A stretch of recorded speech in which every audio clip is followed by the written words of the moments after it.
Yeah. Okay. Small talk. How do we get one of those remix neon signs? Because that's the coolest thing I've ever seen. Yeah. Yeah. Throw Even the looking. conference. Yeah. Yeah. So I ran RemixConf year one, and they just like the Remix logo is just so perfect for this. It's dope. Yeah. And so the logistics company that I use for the conferences is called Zero Slope Events, and they run a lot of stuff. They run ngconf and reactconf in the past and a bunch of things. And so they ran this, and yeah, they got the sign. And because I ran the conference, I was the one who got to keep it. But then the following year, for year two, they made two signs so that Ryan and Michael could get those. Okay. I was like, there's no way you have the only remix sign. Yeah, that's cool. Yeah, and in fact, actually, I think the Remix team is getting all of the members of the Remix team signs like this pretty soon That's too. awesome. So yeah, it is pretty cool. I need to like reorganize my office to get the sign up a little bit, but I'm actually going to be moving in the next couple months anyway. So All Are you right. moving to? yeah, my background is going to be different in the future. This has kind of been iconic Kent background with that like super weird monster with googly eyes forever. But yes, it is going to be different. Are you Yes, leaving I'm Utah? with it with the No, kids' drawings. we're staying close by. So I love Utah. We just are going to go somewhere that will suit our family's needs. We just had our fifth child, and Congrats. yeah, thank you. So we're not like scrunched in here, but this isn't our home, and so we're gonna build a home that's like ours. There you Like, go. this is what we That's wanted. awesome. So yeah. Yeah, Super fun. definitely want to get out to see Utah. Seems like such an awesome place. Well, I've got a good excuse for you. Yeah. Yeah. If we're ready to segue. Great segue. Yeah, Do we want to kick it can. off, or what do we want to do? Yeah, we can kick it off. I will say, so we're taking the kids to the Grand Canyon for spring break, and my parents are coming with, but they're gonna break off at the end of the week and go to Utah because they're excited about seeing some of the national parks and things like that. Well, cool. Yeah. That is exciting. Yep. Yeah, we can kick it off. So if everybody's good, Let's sweet. go. Let's go. What's up, everybody? Welcome to another episode of Compressed FM, a podcast all about web design and development with a little bit of zest. In today's episode, we have a very special guest, second time on the show, Kent C. Dodds. Welcome. Thank you. Love being here. Excited to be on again. Sweet. Let's kick it off with the intro. Web development and design, who would have guessed? Well, we can do them both, even add a little zest. So turn up the volume, get ready for the best. Let's get it started in this episode of Compress. I love that. James isn't here, but he's in the chat, I think, lurking. So I'll introduce everybody or myself and we can go around the circle. Hello, my name is Amy Dutton. I am a lead maintainer on the Redwood JS core team. Hey, I am Becca, and I am the developer experience lead at OpenSauce. Hey, y'all. My name is bradgarropy. I'm a front-end developer at Atlassian working on Confluence. And as I mentioned earlier, we have a special guest with Kent. Hello, I'm Kent C. Dodds, and I'm a full stack web developer teaching people how to do it on epicweb.dev. Awesome. And we have a very special sponsor today with Convex. If you go to convex.dev, they are a backend service. So they are known as the backend for founders and is the application platform for product obsessed founders. We had James Cowling on the show a few weeks ago, and it was just a delight to hear from him and some of the strategy and things that he's putting into Convex. So definitely check that episode out. One of the things that was really interesting to me was he was talking about in the age of AI, you can have like generative AI where you're going to get a different response from, say, ChatGPT. Every time you run the prompt, it'll be slightly different. And so you still have a place for databases, even in the age of AI, because you do need a source of truth, the absolute truth. So you can make sure that you're constantly feeding it the same set of data, even if you are getting different results. And so definitely check out Convex. Like I said, convex.dev. Thanks again to Convex for being a Compressed FM sponsor. Brad, I think you have a list of questions. Like you came prepared. I've got some. I guess I'll just kick this off by saying, welcome to the show, Kent. Like, I got to say, you've taught myself and probably countless others and all of us here so much. And even personally, just like responding on Twitter and things like that, I always really appreciate how you can reach out and drop a couple nuggets of knowledge real quick to like get me over the hump. So thank you so much. Yeah, well, thank you. Yeah. So we really wanted to have you on the show, and I think you were also looking for a great opportunity to come on and talk about some of the big things you've been working on. And I think honestly, that's kind of a theme. Epic things. Yeah, you've put out some really big things in the past couple of years. Going back to, I think it was a React course, right? That you published a while back. It was gigantic. I remember. But now you're working on something epic, something called Epic Web. So I guess we'll start with like the course. What is the epicweb.dev course?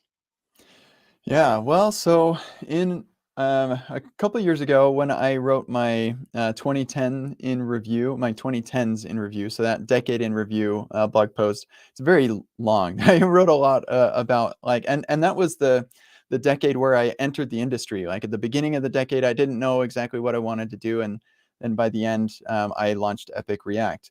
And so at the end of that blog post, I mentioned a tweet that somebody had tweeted at me and said, like, I think that you're going to one day announce some sort of KCD university or something like that. And I said, yeah, I actually literally, I've been wanting to make a kcd.edu, except like .edu domains are like, you have to be an actual university to get those. But for a long time, I've been wanting to put together like everything that I know about web development in one place. And so when I finished Epic React in 2020, and that was working out, I decided I needed to get back to building actual stuff because I'd been a year out of the industry at that point. I'd left PayPal to go full-time instructor.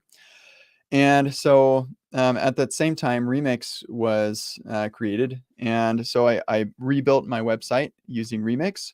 And I was blown away by what I could do. And we were just talking about the like really wild stuff that my website does. That it is, I intentionally overscoped my website for what a typical developer portfolio is all about, because I knew I wanted to build it in such a way that if I was still at PayPal, I could benefit from I would have similar constraints.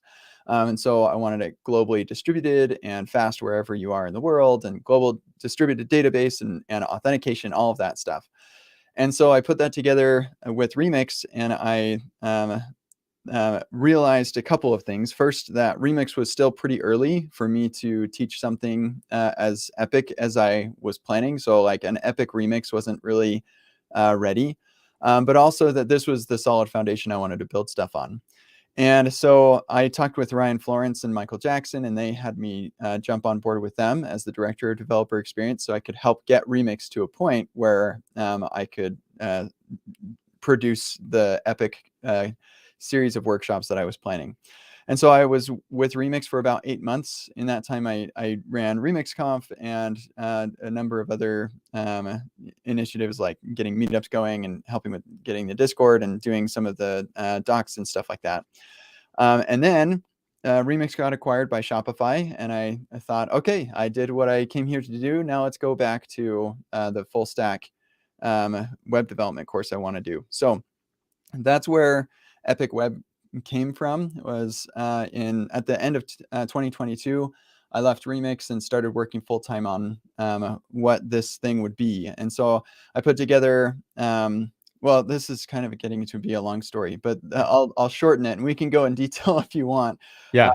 I put together a series of workshops that are like getting dangerously close to the amount of information that you would expect from a boot camp or even a university degree. and that has been my goal for a long time. And now like it's expanding way beyond that, and I'd love to get into that, but I've been talking for too much. So we'll just start with that. Yeah. I'll go back just a little bit because you mentioned that, at the time you were uh, leaving PayPal, Remix was just kind of in some of its earlier stages. And one of the things that I was thinking about, like an Epic Remix, like you were talking about, is that the Remix surface area is actually pretty small. Like, I can see how you could do a deep dive on React and the internals and how state works and all this, and how you build with React. But as far as Remix goes, there may not be enough meat and potatoes there to make as big of a course as you wanted. So, did you know at the time that you wanted to expand a whole lot more than teaching a course on a particular technology, that you wanted to do a full web course? Or was Remix the thing that kind of made you say like was that the point where you're like, "Oh, I can't teach just this. I have to go bigger."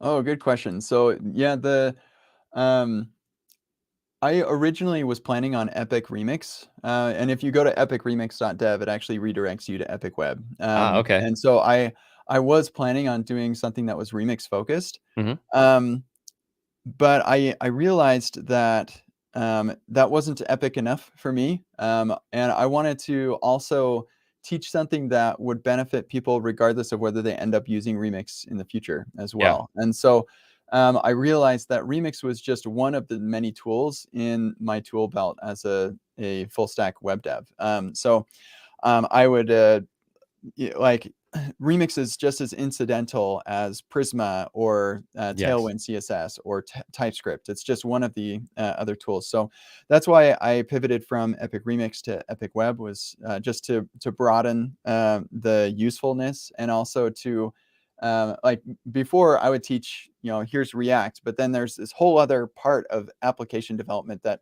we don't really touch on. This time I wanted to be like, hey, you can build the whole thing yourself and understand all the pieces, even if you don't build the whole thing yourself. And I'm going to teach you everything that you need to know to do that. Yeah. Like, way too many React tutorials are like just the front end, just the client side, and they kind of hand wave away the rest of the entire stack that you really need to build a full application. Hmm. So Um, sorry, Brad, where should somebody, at what level should somebody be to take the course? So is there understanding that's required before jumping in? And I think that you said that this essentially could replace like boot camps or other forms of tutorials. So it would be great to kind of see like what the pathway would be for someone interested in taking the course. Yeah, that's a great question. So the area where Epic Web kind of falls short of replacing a bootcamp is the prerequisites, because I'm not going to teach somebody or currently we don't teach anything for people who don't know how to program at all. And that is definitely a goal in the future. Is I want to take somebody who's never programmed a day in their life but is committed to learning, and get them all the way to a full stack web developer. And so right now, the prerequisites include so I'll have to take a step back. Right now, Epic Web is the only thing you can really buy on there is a series of workshops that I produced. I think it's 5 workshops, around like 14 to 16 days worth of, like if I were to deliver these workshops myself, it would take around 16 days to deliver them, worth of material. But of course, like there's a lot more that goes into it. We're not just, I wouldn't deliver this in just 16 straight days. But yeah, so there's that much worth of exercise material. And in the future, I plan on adding a lot more material. And I'm currently working on revamping Epic React, and that's going to all go onto Epic Web as well, the version 2 of Epic React. And so, yeah, but currently for what you can get now, you need to have experience with React.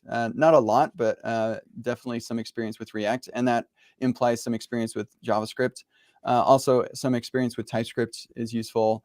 CSS and HTML is assumed as well.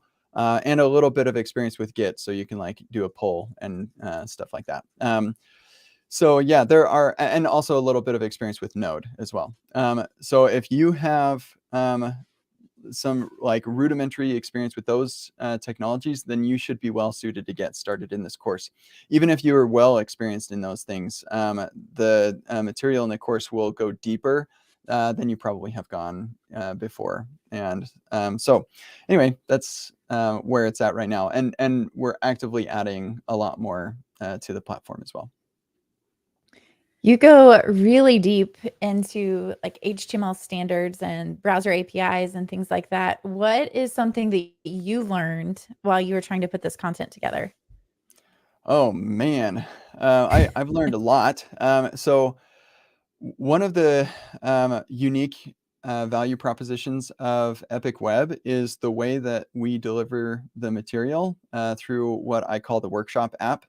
And so an important thing to me is that people practice where they practice, if that makes sense. So like when you're developing your material or working through the material, you should be in the same work environment as your actual work.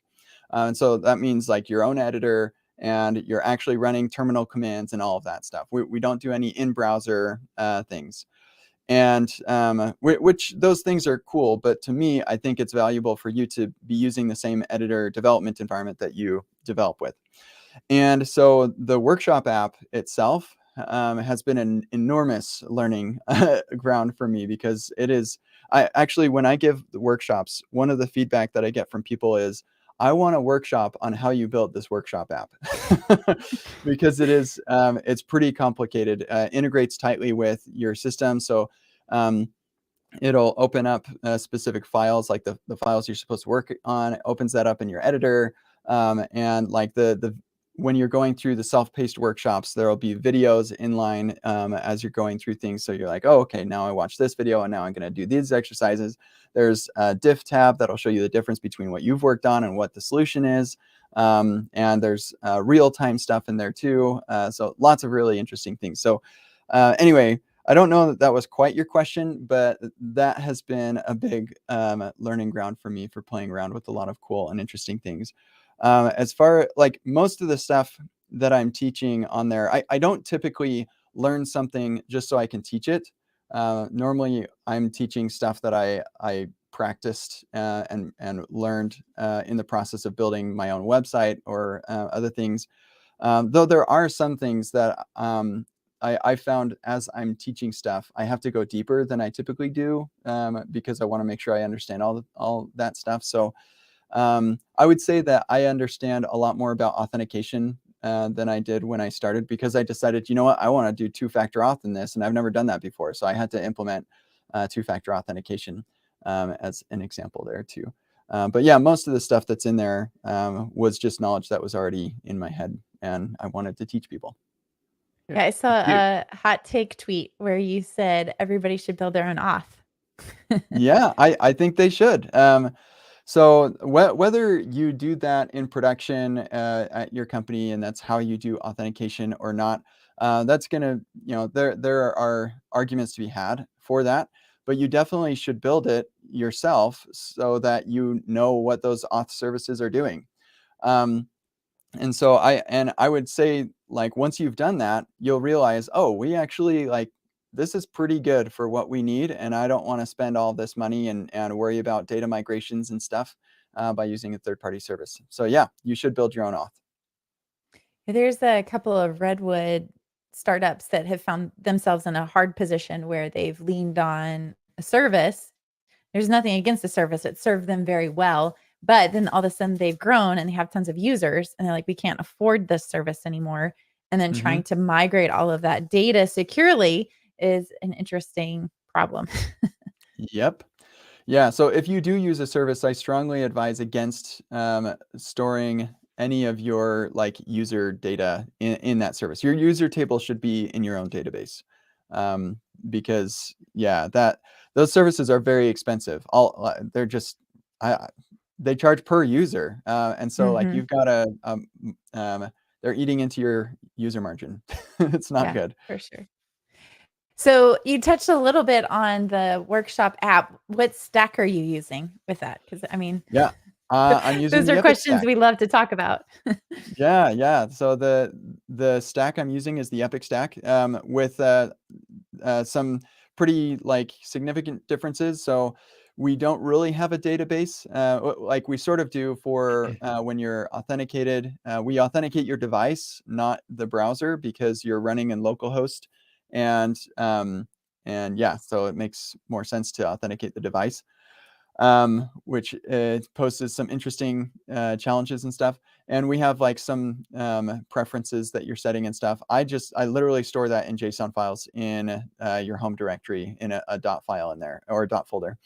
And yeah, like because we are not deploying to a real production environment, some things are a little bit different. But for like anybody who has used the Epic stack before, they'll be pretty comfortable. So lots of people listening probably haven't heard of the Epic stack. So the Epic stack is Remix and Tailwind, TypeScript, Playwright, deploys to fly.io, uses SQLite as the database, and LightFS to make that distributed. Yeah, like tons of other things, Vite, VTest, yeah, lots of really cool pieces of tech all wired together, even all the way down to two-factor authentication, homegrown authentication, and all of that code is yours. Once you bootstrap a new app, you have full control and you can change whatever you want. And it's pretty cool. Yeah, that seems to be the new gold standard now, isn't it's not like we're going to hand you a package and it's a black box like Shad CN and a bunch of other things are saying, here's the source code. It's yours. Do whatever you want with it. It's Yes. mostly just like a starting point. Yeah. Of course, the I think downside that's there is like drift, right? Like if there's improvements made to it later, you're kind of missing out on those. Yeah, so there are trade-offs for that reason. And so the pieces that can be abstracted away into a package are, and so like there have been a number of things that were built into the Epic stack that like I gave you as code that I've later turned into packages, and then I update the Epic stack to use those. And the cool thing is you can just watch the commits and like, oh, he made this change. It's almost like when you use the Epic stack, it's like hiring me to be on your team. And so I'm not going to commit directly to your project, but you can see what I did and then follow my path. And on top of that, the Epic stack has decision documents, so you can see like why did he choose Prisma, or like why are we deploying on Fly with LightFS and SQLite and all this. Um, and so actually, I say, why did he choose Prisma? That's one of the decision documents I haven't written yet, but I should, and I will eventually. But yeah, having decision documents like why did he make this change is super, super valuable. Like imagine having a senior engineer on your team that is like gone through this and done this, and having them giving you that type of documentation on big and important decisions, and also like guiding you as you like updates need to happen to your project. Like that's pretty valuable. So there are trade-offs because now, yes, it's your code, but over time, the things that can be abstracted away are getting abstracted away. Yeah, I've leveraged some of those exact decision documents to convince my team at work, why we should use particular things or make particular decisions. And they've been really helpful as just like a starting point where it's like somebody's done this research already. Take a look and then we'll have a discussion. But like the discussion doesn't last very long because it's already been discussed. It is really helpful, and I'm glad to hear that that's been helpful to you. It's just so nice to have a well thought out document that addresses all the concerns that people are going to bring up. And this is a practice that I would recommend people do in their own projects. Is just write down the decisions, and when you're going to go up to your team and say, "Hey, I want to do this thing." I would recommend going to your team members beforehand, each individually, one-on-one, so you can find out what all their concerns are going to be. And so then when the meeting shows up and you're all together, they don't like band together with all their concerns, but you can hit all their concerns before they even bring them up. I love Do you that. And I have think oh, I was just going to say, I think that's great for learners as well, right? Because when you're learning, if I went to boot camp, I'm a boot camp grad, but you often don't. I think one of the shortcomings is you don't go into depth about making those kind of decisions because all of the decisions are made for you. So you're just like, this is the answer, but you don't stop and think. And that's kind of like becomes a challenge when you're trying to level up or move on to the next level, is that you just don't have that depth of knowledge. But even practicing at that learning space, and you might not have teammates, but you probably have a community of people. Like, what would your concerns be if I use this technology with this technology? And that's a really great place to start and kind of get into the practice of that too. I was going to ask, do you have a piece of technology that you've changed your mind on? Oh yeah. Let's see. So I should actually look at the decision documents, because I know that I have changed a couple of things. There was okay, so there were a couple of these that were changing, not like a huge technology, but an approach that we were taking. So one example that's pretty recent is there's a decision doc titled "Remove CSRF." That's cross-site request forgery tokens, and like 3 documents before that is adding CSRF. And so yeah, there are definitely learnings, and having those documents to kind of track those over time can be really helpful. And another thing that the Epic Stack uses is ShadCN and Radix. And I am in the process of kind of thinking about switching to Draft UI with React Aria, which is kind of a similar thing, but React Aria potentially has some better accessibility aspects to it. It's not super high priority because Radix is pretty dang good, and so I don't mind so much. But yeah, like I am definitely looking and considering things. And another thing is, Prisma. A lot of people like Prisma. I love Prisma. I think it's awesome. But a lot of people are interested in Drizzle, and so and Keasley, however you say that one. And so I am like keeping my eyes open for that. Another one is we're deploying on Fly.io with LiteFS and SQLite, but there's also Terso that's running on SQLite that can run it embedded. And LiteFS is awesome, but it does it is a little bit complicated. Where there are a couple of things that are a little bit complicated about it, and Terso kind of simplifies some of those things. But another thing that the Epic Stack has is guiding principles, and you can find that in the docs. But one of the guiding principles is reducing the number of vendors that you're using and the number of services that you have yourself. And so I'm always having to balance these guiding principles with themselves. I want to make sure that it's easy for people to use and solves real problems for people. But that we don't introduce new problems by adding a bunch of different services and things. So I am definitely evaluating and thinking about things on a regular basis on the Epic Stack. And people just keep an eye out on the decision docs and announcements, and make the changes that they want to. And maybe I make a change that they don't want. And that's the cool thing about them having ownership over the code, is if they don't like my decision, then they can do whatever they want. So I guess let's kind of start pivoting from the course into like the next steps. So you're building Epic Web. It's going good. You've got workshops going on. What made you want to take this next big step into dreaming up your own conference? Yeah, well, so the conference was actually kind of easy to decide to do, because when I left Remix, or let's back it up a little further. When we did RemixConf year 1, this was 6 months after open sourcing, and we sold out sponsors and had a ton of over 300 attendees. It was an awesome event, super, super cool.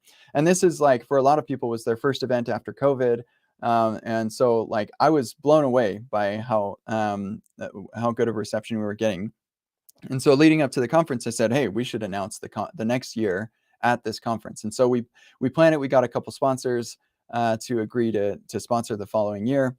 And so at the conference, we announced it. And then the next day, Ryan and Michael come to me and say, hey, so Shopify has been thinking about buying Remix, and let's talk about this. And I'm like, oh, okay. Well, so we'd already committed to year 2, and I left before the before year 2 showed up. But Shopify didn't want to have any of the Remix team working on RemixConf, and so they contracted me to run RemixConf year 2. And they were like, no, we're not going to announce year 3. We're going to figure out what we want to do with RemixConf. Well, turns out that they didn't want to do RemixConf anymore. They just didn't have the resources or the priority for them, which is disappointing, but it's fine. And so I said, well, I want to keep running a conference. I've got a really great logistics team that handles all of the really the stuff I don't want to do.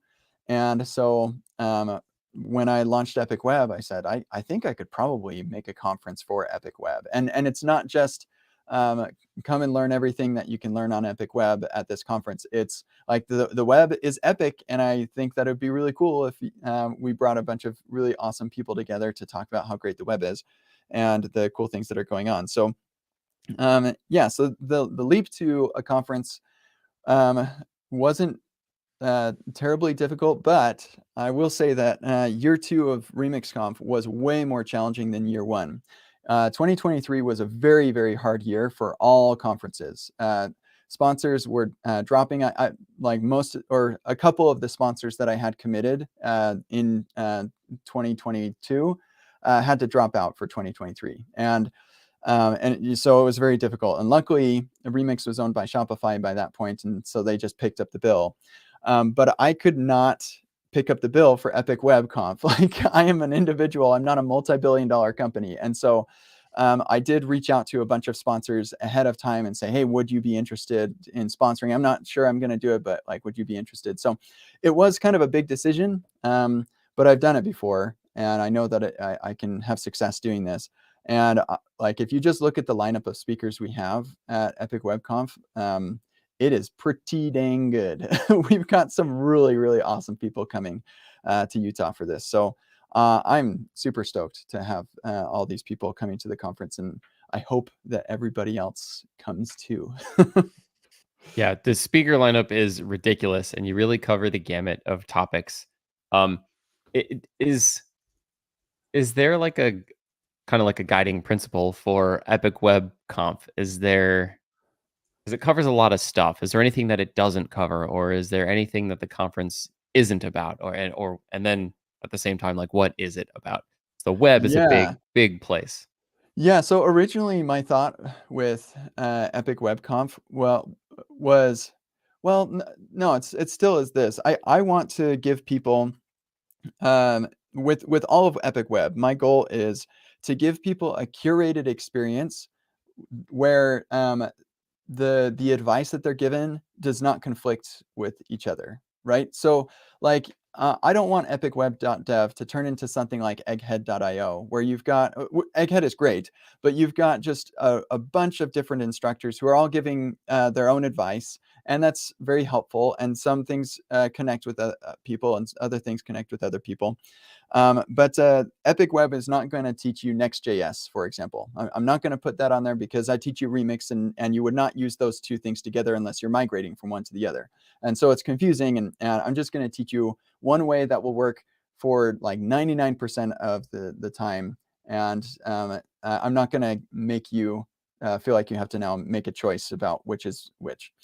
And so Epic Web Conf is the same. I wanted to bring people together who have a common vision for the web. Now, like, we're not all exactly the same. We don't build everything exactly the same, but the topics that we're sharing don't conflict with each other.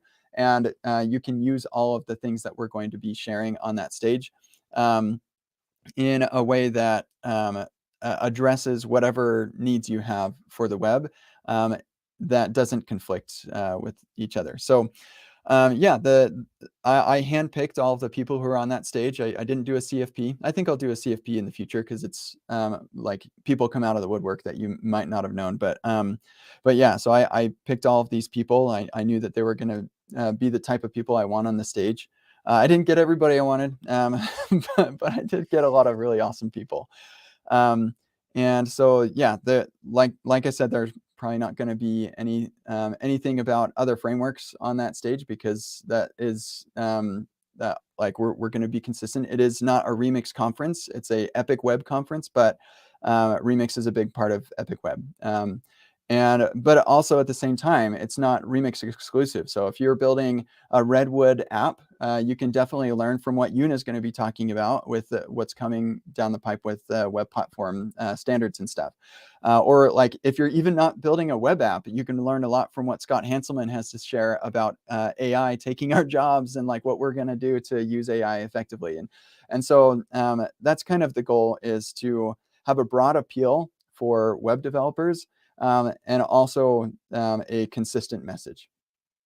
That's awesome. I think Because I mean, that's re- oh, oh, Go ahead. regardless of what technology you use, regardless of whether you go Remix or Redwood or Next, it's not going to look today the same as it does tomorrow. And so if you have those guiding principles to say, like, these things are the things that don't change, or how you make these decisions, or the browser APIs, these are the things that we all lean on and that we can all agree on regardless of what framework.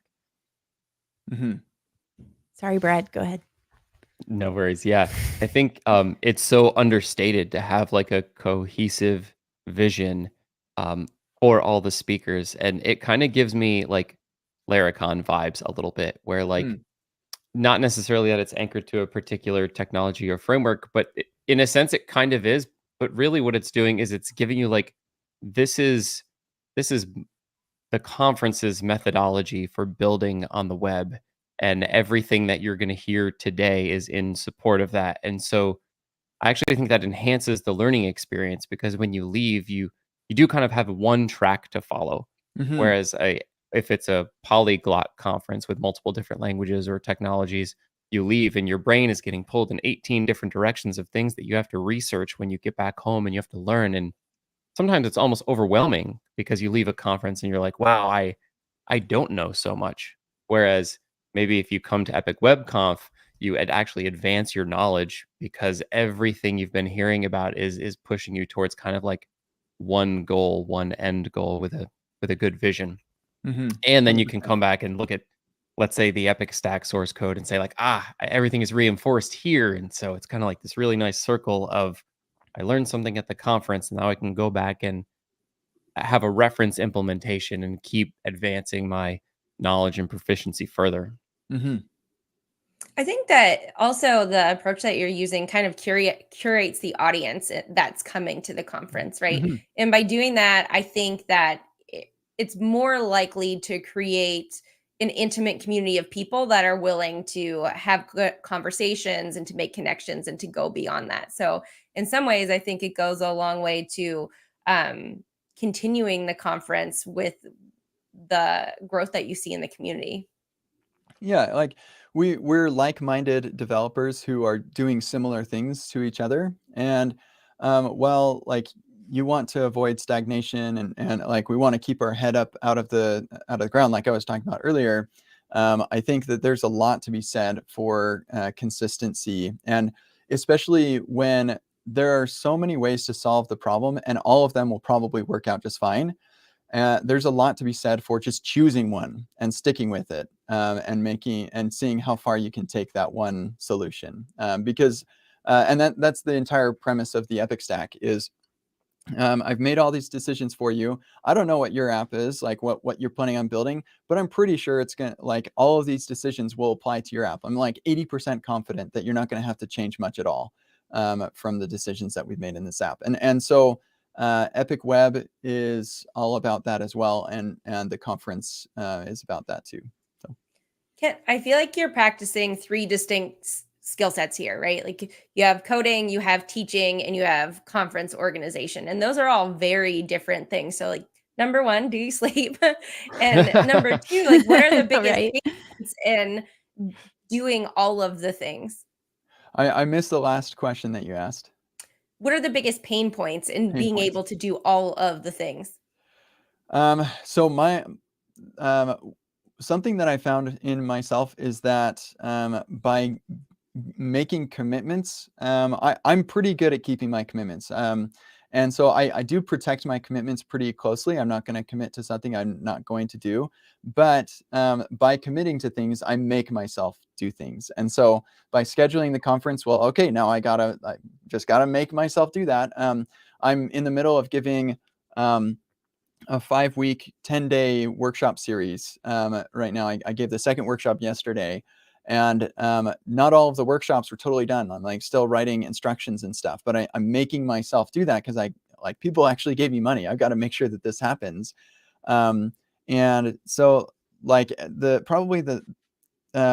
lot of this doesn't really have skill transfer. Like talking to sponsors and convincing them to sponsor an event is nothing like, figuring out what the browser bug is. But we're all multifaceted people. I also ride a one wheel and I can do that well. And so like each one of these things doesn't necessarily feed into each other, but they're aspects or activities that I actually enjoy participating in. I like convincing people and getting people excited about something I'm excited about. And I like the problem solving, and I can do both. You also write science fiction, right? You're a novelist? Yes, I have written some. It was epic fantasy, which is appropriate, I think. I love it. But yeah, so that is something that I have put on the back burner for the last couple of years. But yes, I do have a book, and I'm in the middle of editing it. But if anybody wants to go to kcd.im/Sherlan, then you will find my first novel. My second one, I think, is linked from that. And that second one was never finished. But the first one's I'm in the middle of a big edit. And you'll get to a point in the story where I have stopped my editing, and it will start getting very confusing at that point. I'm looking forward to actually finishing that in the future, though. Okay, linking that up in chat now. Cool. Mhm. Also, I want to dig into the one wheel stuff for a second because I've got my red one. Oh, you totally can't see it. My name's blocking. It's right there. Oh, cool. What model do you ride? And like a small one, a big one? Yeah. So I have actually owned every one wheel except for the original one wheel. So I got Okay. the Plus XR was my first one years ago. Dave Geddes inspired me after React Rally years ago. He let me ride his pint, and I was hooked from there. So I got my Plus XR, and then I wanted to travel with my one wheel, but traveling with a battery that size just doesn't work. The planes don't like that, and so you can travel with a pint. The battery is the right size. But I got the Pint X, which has a bigger battery, and I didn't realize that battery was too big. So I sold that to my neighbor, and then got a pint. And then the GT came out, and I couldn't help myself, so I got a GT. And then the GT-S series came out recently, and I was like, that looks amazing, but I can't justify. I can't have 4 one wheels. And so then they came out with the trade-in program, which I think we have like 1 week left on that. And I traded in my Plus XR for one wheel GT-S series, and Nice. holy smokes, that thing is amazing. It is nuts. I went up this hill that like I've tried to go up that hill on all of my one wheels, and none of them could do it. I was always picking up my one wheel to take it up. Like it's this dirt trail with like a bunch of rocks and stuff. I nailed that thing. Like that GTS series just like zoomed right up that thing. It was amazing. So yeah, I'm loving this one wheel. Yeah, I feel like where you're at, you need those bigger boards with more power and the treaded tires just to get around the trails. Like that little Pint X won't handle any of that stuff. No. Yeah, the Pine X is good for like I carry it on the plane, put it in in the overhead bin, and it is a real pain to travel with. But like I've ridden that one wheel on the beaches of Miami Beach, like that is amazing. Yeah. So yeah, it is cool. Have you gotten any of your kids on one? Yes. So I've taken a couple of my kids out on one wheel rides, and we have a good time.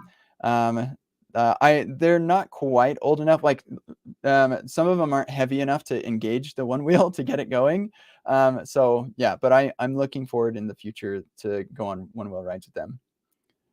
I was gonna say, if you have 4 wheels and 5 kids, everybody gets Yeah. one. Maybe I'll be getting more in the future.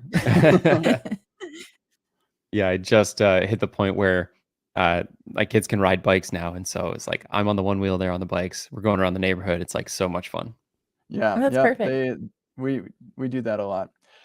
One thing, if it's okay if I change the direction of the conversation a little bit, one thing I wanted to talk about was what I'm doing with Epic Web Dev in the future. Yeah, sure. Yes, please. And so, like I mentioned, my ultimate goal is I want to get somebody from I have no knowledge of programming all the way to full stack developer, and that beginner material will always be free. I don't want to make money off of people's hopes and dreams. Like if you don't know how to program and you are thinking, oh, maybe I want to program, I don't want to take your money. And so eventually we're going to have something like that. But because it's free, it's kind of hard to justify working on that right up until like we have some good recurring income coming in. So that's why we don't have that yet, but that will be in the future. But the other thing that I decided to do a couple of months ago that was a really big decision for me was to onboard other instructors. So to have more people than just me on Epic Web. And this is difficult because in part, I want to make sure that it's a curated experience. And so I can only bring instructors on who are cool with me having a little bit of a hand in what they end up instructing, because we need to make sure that it's a consistent message and everything. Yeah, I decided to do that, and it's been awesome. So we have Simon Rakolotis, I think is how you say his name. But he's the Tailwind guy. Like everybody who has learned Tailwind has watched one of his videos. And he just gave his first workshop yesterday to a bunch of people. It was awesome. And then, unfortunately, Artem, I also don't know how to say his name quite right. It's Zakharenchenko, I think. But Artem, he's the creator of MSW, also gave a testing workshop. He's actually going to be revamping testingjavascript.com and putting that on Epic Web. And so, yeah, we've got both of them who've both given workshops and are turning those into self-paced workshops that'll be on Epic Web. And then this is a bit of a surprise, but Michael Chantastic is going to be producing stuff on Epic Web. We have a Git That's course awesome. from him coming really soon. Also, another one I haven't mentioned yet, but Shonday Person is going to be producing Yes. TypeScript material on Epic Web as well. And I've got a couple other people who are considering producing some stuff on the site. But this is something I'm really excited about because it means that we can produce more and varied content for people. Like people need to learn how to use Git. So Chantastic working on Git content is really valuable. People need to learn how to use TypeScript. Like I right now, I kind of assume that you have some TypeScript experience, but not everybody does. And so having that material on there. And I don't have time to revamp testing JavaScript. I'm revamping Epic React right now. And so having Artem, and Artem is like super, super smart with the testing stuff. And then of course the Tailwind stuff, I don't think that I could teach it as well as Simon could. And so having him on board as well. So anyway, Epic Web is turning into something that's truly epic. And I hope that people keep an eye on it because we've got a lot of cool stuff coming. I know that you've done a lot of stuff with Egghead, and they are very intentional about like their education flow and the path that somebody goes on. Do you think about that? Are you like for the instructors, are you walking through a similar like path with them? Like what models have you found that work for you?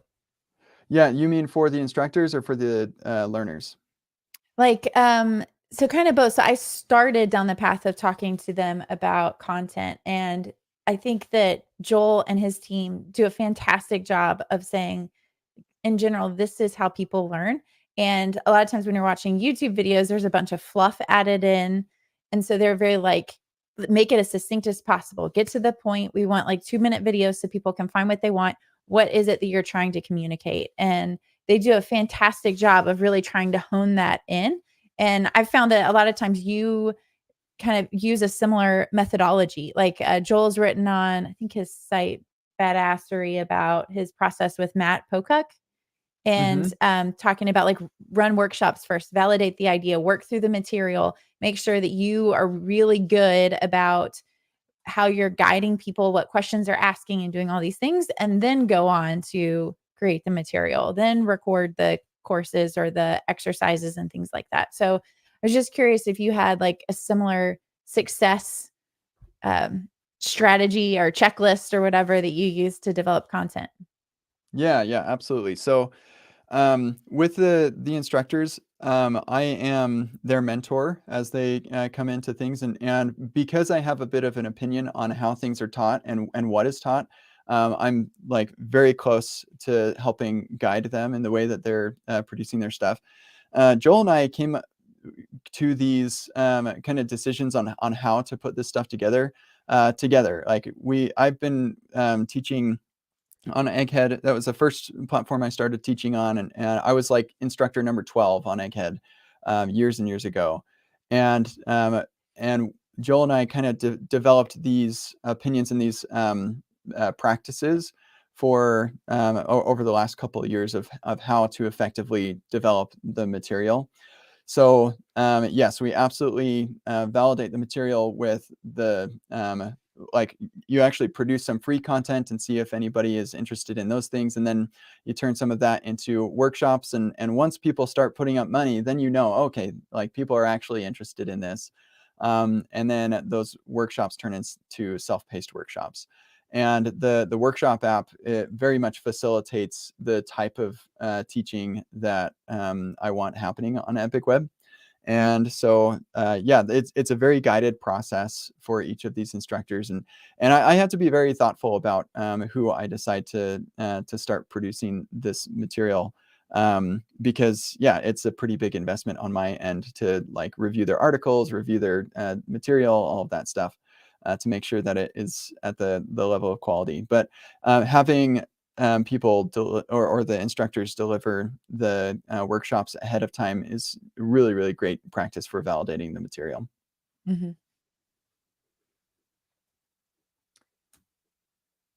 Brad, do you have more questions, or do you want to go in? I mean, Becca could have more questions too. I just know Brad had a list beforehand.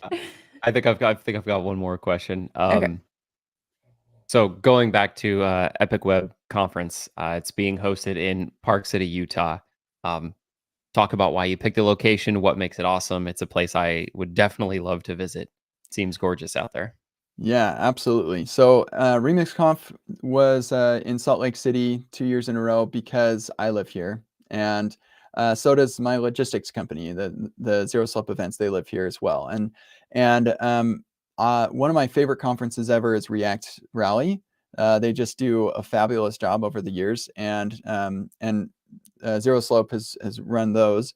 And so I just told Zero Slope, hey, listen, we're going to do a conference about Remix, but I basically want it to be React Rally, just about Remix. And so we ran the conference in a very similar fashion, same location. And so when I'm doing Epic Web, I love Utah, and I just want more people to be here and to experience this beautiful place, and like at the foot of the mountains, and it's just awesome. So yeah, so we decided to go with Park City, actually, mostly because of scheduling conflicts and stuff with ReactConf and React Miami and a couple other conferences we didn't want to step on. And so we actually originally we were planning on Salt Lake City, and then we found out that there is a big volleyball convention, like high school girl volleyball convention or something going on in Salt Lake. So if we did it in Salt Lake, there'd be like so many parents and high school girls all over the city, and like that's great, but I also want a table at the restaurant, right? So and a good hotel. So we ended up going with Park City. And actually I just saw React Rally is also going to be in Park City this year, and so it's like a 40-minute Uber ride or card share thing from the airport to Park City. It's not very far at all. And it's beautiful. The location has free transport throughout the city. It's got a beautiful downtown, like really quaint, cool, fun little shops and stuff. And then there's lots of really good activity up in the mountains. We'll probably have snow, and so the day after, it's snow in the mountains, probably not snow down where we're going to be.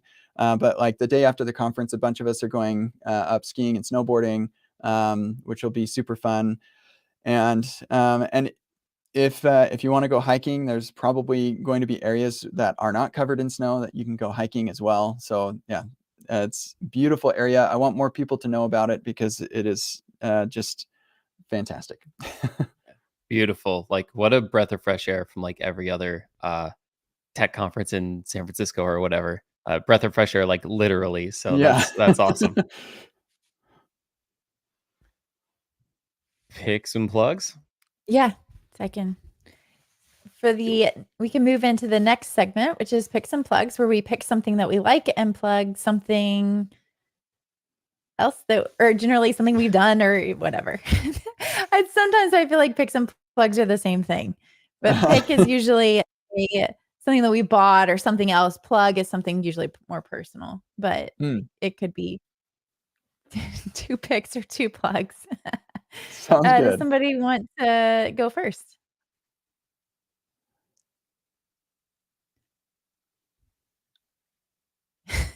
I guess I've got something quick and James in the easy. chat. Amy's really selling it. Go for it, I got Brad. something easy. My favorite pair of sunglasses ever are Ray-Ban Wayfarers. I think they're super classy. They actually do really well for like UV protection. And so I'll give those a link and a shout out because honestly, they're my favorite. Wear them like every day. I also have very light eyes, so I feel like I need to wear sunglasses every day. It could be cloudy, doesn't matter. I'm like squinting. For us, if you go through the drive-through at Dunkin' Donuts at night, I don't know what it is, but their sign is blinding. I put on sunglasses to read the menu. Dang.